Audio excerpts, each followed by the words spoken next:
Hello बच्चों, कैसे हो आप लोग? अच्छे हो गए? तो बेटा मैं आज आपके लिए लेके आई हूँ 11th क्लास यूपी बोर्ड से कबीरदास जी का चैप्टर साखी। ठीक है, तो मैं आपको इसमें 2 पार्ट पहले करा चुकी हूँ। आज मैं आपके लिए लेके आई हूँ इसका 3rd पार्ट। देखते हैं। सायर नाही सीप बिन स्वाति बूंद भी नाय, कबीर मोती नी पजे शून्य से सरगड़ माए। कबीरा शून्य से सरगड़ माए। अब क्या कह रहे हैं कबीरदास जी? सागर नाही सीप बिन, सागर भी नहीं है। किसके बिन? सीप के बिन। सीप के बिन सागर नहीं है। स्वाति बूंद भी ना है और स्वाति नक्षत्र की बूंद भी नहीं है। कबीरदास जी कह रहे हैं कि यदि सागर नहीं होगा तो सीप भी नहीं होगी, और सीप नहीं है तो स्वाति नक्षत्र की बूंद भी नहीं है। कबीर मोती नी पजय। कबीरदास जी कहते हैं कि यदि स्वाति नक्षत्र की बूंद नहीं होगी तो मोती भी नहीं उपजेगा। शून्य से सर गड़माए। शून्य से सर, शून्य शिखर रूपी किले में। शून्य शिखर रूपी किले में। आ गया समझ में? गढ़, गढ़ कहेंगे शरीर रूपी किला, यानी कि मोती। मोती को क्या माना गया है यहाँ पे? मोती को मोच से तुलना की गई है, यानी कि मोच की तुलना मोती से की गई है। ठीक है, एक बार फिर से देख लो। सायर नाही सीप बिन, सीप के बिन सागर नहीं है। सागर नहीं है सीप के बिन, स्वाति बूंद भी ना है और स्वाति नक्षत्र की बूंद भी नहीं है।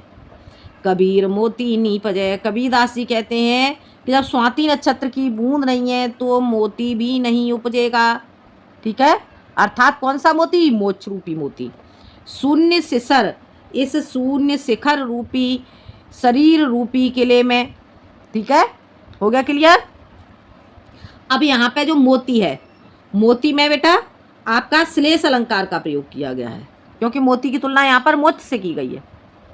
हो गया क्लियर? समझ आ गया होगा? अगला देखते हैं।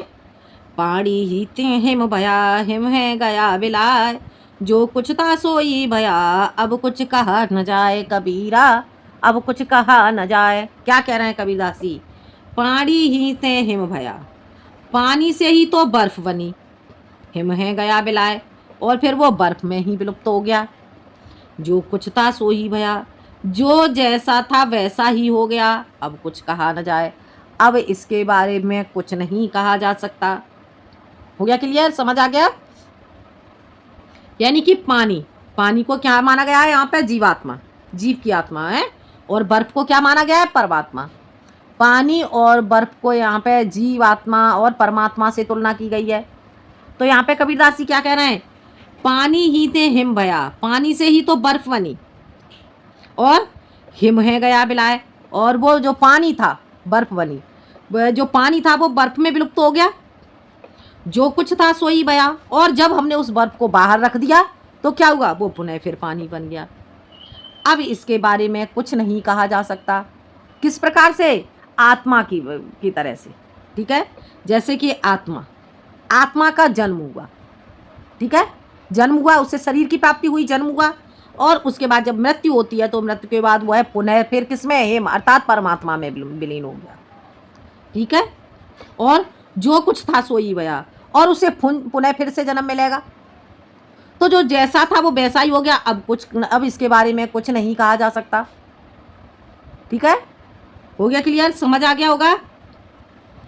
अगला देखते हैं। पंखे उड़ाड़ी गगन को, पिंड रया परदेश, पानी पिया चंच बिन, भूल गया यह देश। कबीरा भूल गया यह देश। कबीरदासी क्या कह रहे हैं? पंछी उड़ाड़ी गगन को, जो पंछी था, ठीक है, जो पक्षी था वो तो आकाश में उड़ गया, पिंड रया परदेश। और जो पिंड यानी कि जो शरीर था वो तो देश में ही, परदेश में ही पड़ा रह गया। यानी कि जो आत्मा रूपी पक्षी था वो तो मृत्यु के बाद कहाँ? आकाश में उड़ गया, और जो शरीर था वो परदेश में पड़ा रह गया। पानी पिया चंच बिन, पानी पिया चोंच के बिन पानी पिया, अर्थात इंद्रिय रूपी चोंच के बिन पानी पिया। भूल गया यह देश, और इस देश को भूल गया, अर्थात क्या हुआ? उसे जब नया जन्म प्राप्त हुआ आत्मा को, तो जो पुराना जो शरीर था उसके बारे में वो भूल गया। हो गया क्लियर? समझ आ गया होगा? आगे बढ़ते हैं। आगे देखो। पिंजर प्रेम प्रकाशिया, अंतर भया उजास, मुख कस्तूरी महमही, बाड़ी फूटी वास कबीरा, बाड़ी फूटी वास। पिंजर प्रेम प्रकाशिया, पिंजर यानी कि शरीर में प्रेम प्रकाशित हुआ। पिंजर किसे कहेंगे? शरीर के लिए। शरीर में तो प्रेम प्रकाशित हुआ। किससे प्रेम? परमात्मा के प्रति प्रेम। हमारे इस शरीर में परमात्मा के प्रति प्रेम उत्पन्न हो गया। अंतर भया उजास, और हमारे अंतर मन में उजाला हो गया। हो गया क्लियर? समझ आ गया? हमारे शरीर में ईश्वर के प्रति प्रेम उत्पन्न हुआ और अंतर मन में उजाला हो गया, हमारे आंतरिक मन में उजाला हो गया। मुख कस्तूरी महमही, मुंह से, मुख, हमारे मुख से क्या? कस्तूरी रूप की महक, राम नाम रूपी कस्तूरी की महक उठने लगी। बाड़ी फूटी बास, और हमारी बाड़ी से राम रूपी नाम की बास यानी कि राम रूपी नाम की सुगंध उत्पन्न होने लगी। आ गया समझ में? एक बार और देख लो। पिंजर प्रेम प्रकाशिया, हमारे शरीर में प्रेम उत्पन्न हो गया। किससे? ईश्वर के प्रति प्रेम उत्पन्न हो गया। अंतर भया उजास, और हमारे आंतरिक मन में उजाला उत्पन्न हो गया। मुख कस्तूरी, मुख से मैं कस्तूरी महमही, और हमारे मुख में राम नाम रूपी कस्तूरी महकने लगी, राम नाम रूपी महक आने लगी हमारे मुख से। बाड़ी फूटी बास, और हमारी बाड़ी से राम नाम रूपी सुगंध उत्पन्न हो गई। समझ आ गया? ठीक है, आगे बढ़ते हैं। अब यहाँ पे देखो कितना अच्छा दोहा है। कबीरदास जी क्या कह रहे हैं? कबीरदास जी कह रहे हैं प्रभु से, ईश्वर से प्रार्थना करते हुए कबीरदास जी क्या कह रहे हैं? नैना अंतर आव तू, ज्यो हूँ ले हूँ झपेओ, ना हो देखो और को, ना तुझ देखन दे हूँ कबीरा, ना तुझ देखन दे हूँ। क्या कह रहे हैं कबीरदास जी? नैना अंतर आव तू, नैना अंतर है, नैनों के अंदर, नेत्रों के अंदर आ जाओ। ज्यों हो नेत झपेओ, हे ईश्वर, क्या कह रहे हैं कबीरदास जी? हे ईश्वर, आप मेरे नेत्रों के अंदर आ जाओ। नैना अंतर आव तू, हे ईश्वर आप मेरे नेत्रों के अंदर आ जाओ, और ज्यों ही, जैसे ही आप नैनन झपेओ, नैनों के अंदर आओगे, वैसे ही मैं क्या कर लूँगा? अपने नेत्रों को बंद कर लूँगा। ठीक है, कितनी चतुराई के साथ कबीरदास जी बात करते हुए परमात्मा से के बारे में मैं कह रहे हैं, परमात्मा से कह रहे हैं कि हे ईश्वर नैना अंतर आओ तू, हे ईश्वर आप मेरे नेत्रों के अंदर आ जाओ, और जैसे ही आप मेरे नेत्रों के अंदर आओगे, जो ही नैन जपेओ, वैसे ही मैं अपने नेत्रों को बंद कर लूँगा। ना हो देखो और रखूँ, ना ही मैं किसी और को देखूँगा, क्योंकि जब मैं अपने नेत्र बंद कर लूँगा तो मैं भी तो किसी और को नहीं देखूँगा। तो ना हो देखो और रखूँ, ना तो मैं ही किसी और को देखूँगा, ना तुझे देखन देऊँ, और ना मैं तुझे ही किसी और को देखने दूँगा अपने अधिकार के साथ। अर्थात मैं परमात्मा में विलीन हो जाऊँगा। आ गया समझ में? एक बार और देखो, कबीरदास जी कह रहे हैं नैना अंतर आओ तू, हे ईश्वर आप मेरे नेत्रों के अंदर आ जाओ, जैसे ही आप मेरे नेत्रों के अंदर आओगे, वैसे ही मैं अपने नेत्रों को बंद कर लूँगा। ना हो देखूं और को, ना तो मैं ही किसी और को देखूँगा, और ना तुझे ही मैं किसी और को देखने दूँगा। आ गया समझ में? क्लियर हो गया होगा? आगे देखते हैं। कबीर हर रस यों पियो पिया, बाकी रही न थाक। कबीरदास जी क्या कह रहे हैं? कबीर हरे रसों पिया, बाकी रही न थाक, पाका कलश कुमार का, बहुर न चढ़ई चाके, कबीरा बहुर न चढ़ई चाके। क्या कह रहे हैं कबीरदास जी? कबीर हरे रसों पिया। कबीरदास जी कह रहे हैं कि मैंने जो ईश्वर रूपी रस है, ईश्वर के गुणगान रूपी ईश्वर रूपी रस है, उसको मैंने इतना पी लिया है, इतना पी लिया है, बाकी रही न था कि अब मेरी इसके अलावा अन्य और कोई इच्छा नहीं रही। मैंने ईश्वर रूपी अमृत पान का इतना पान कर लिया, इतना सेवन कर लिया है कि अब मेरी बाकी अन्य कोई इच्छा शेष नहीं रही। उसी प्रकार से जिस प्रकार से पाका कलश कुमार का, उसी प्रकार से जिस प्रकार से कुम्हार के पके हुए कलश को बहुरे, बहुरे का अर्थ हो गया पुनः, न चढ़ी चाक, पुनः चाक पर नहीं चढ़ाया जा सकता। आ गया समझ में? सेकंड लाइन फिर से देख लो। पाका कलश कुम्हार का, उसी प्रकार से मेरी इच्छाएं समाप्त हो गई हैं। जैसे पका हुआ कलश, कुम्हार का पका हुआ कलश पुनः चाक पर नहीं चढ़ाया जा सकता। हो गया क्लियर? एक बार और देखो। कबीर हरे रसियों पिया, बाकी रही न थाक।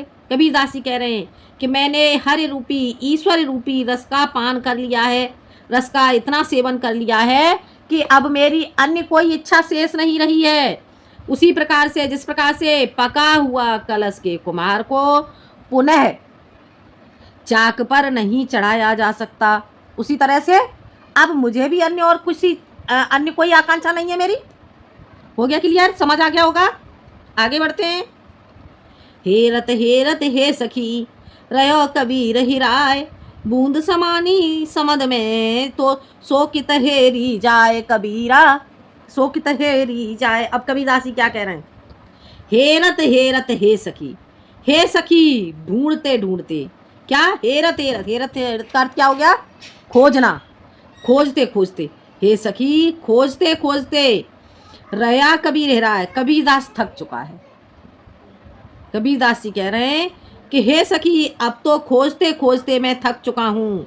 उसी प्रकार से जैसे बूंद समानी समद में, उसी प्रकार से जिस प्रकार से बूंद समुद्र में समाने के बाद, यदि कोई बूंद यदि समुद्र में गिर जाती है तो समुद्र में गिरने के बाद बूंद क्या होता है? सोकत गिरी जाए। क्या उस बूंद को खोजा जा सकता है? नहीं खोजा जा सकता। उसी प्रकार से कबीरदास जी कह रहे हैं कि जो मेरी आत्मा है, अर्थात मैं तो ईश्वर में विलीन हो चुका हूँ। जैसे बूंद समुद्र में विलीन हो जाती है, उसी तरह से मैं ईश्वर में विलीन हो चुका हूँ। और जिस प्रकार से उस बूंद को नहीं खोजा जा सकता, उसी तरह से मुझे भी नहीं खोजा सकता। अर्थात यहाँ पर मनुष्य को कबीरदास जी संबोधित करते हुए कह रहे हैं कि हे मनुष्य, तुझे क्या करना चाहिए? ईश्वर का सुमिरन करना चाहिए। हो गया क्लियर? समझ में आ गया? एक बार और देखते हैं।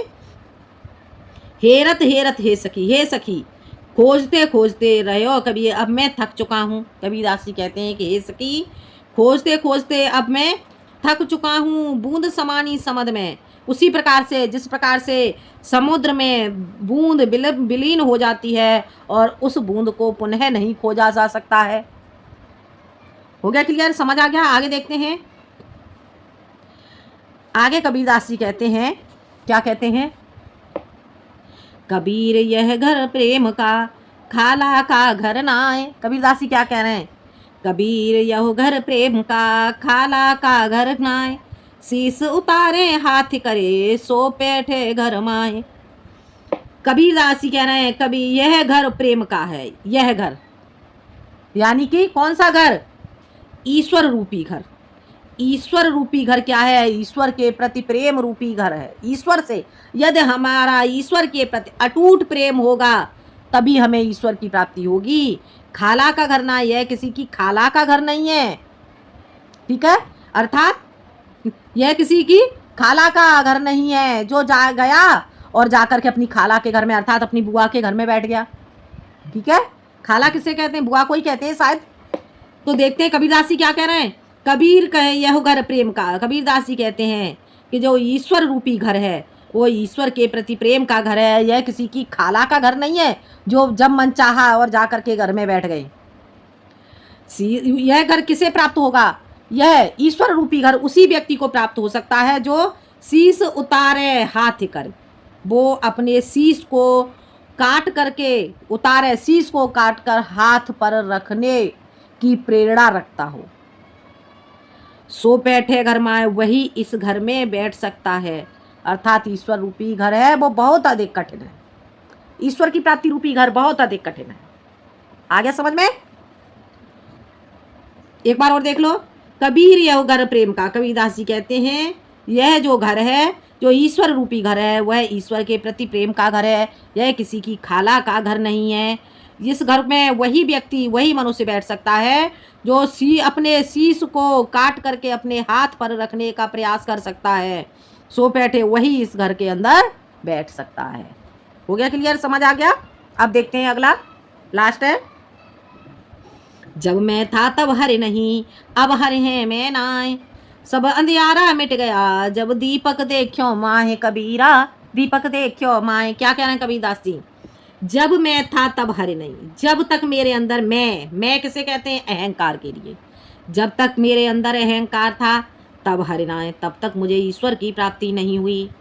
अब हर हैं मैं नाय, और जैसे ही मुझे ईश्वर की प्राप्ति हो गई वैसे ही जो मेरे अंदर अहंकार था वो समाप्त हो चुका है, सब अंधियारा मिट गया। और जैसे ही मुझे ईश्वर रूपी जब दीपक देखा माए, कौन सा दीपक?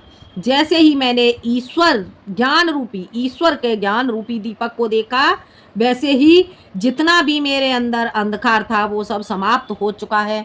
अर्थात मुझे ईश्वर की प्राप्ति हो गई और जो मेरे अंदर अंधकार था, जो मेरे अंदर भ्रम था वो संपूर्ण समाप्त हो चुका है। हो गया क्लियर, समझ आ गया होगा। एक बार और देख लो। जब मैं था तब हर नहीं, जब मेरे अंदर अहंकार था तब मुझे ईश्वर की प्राप्ति नहीं हुई, अब मुझे ईश्वर की प्राप्ति हो गई है तो मेरे अंदर का अहंकार समाप्त हो चुका है, सब अंधियारा मिट गया। अब मेरे अंदर जैसे ही मुझे ईश्वर की प्राप्ति हुई वैसे ही मेरे अंदर जितना अंधकार था वो समाप्त हो चुका है।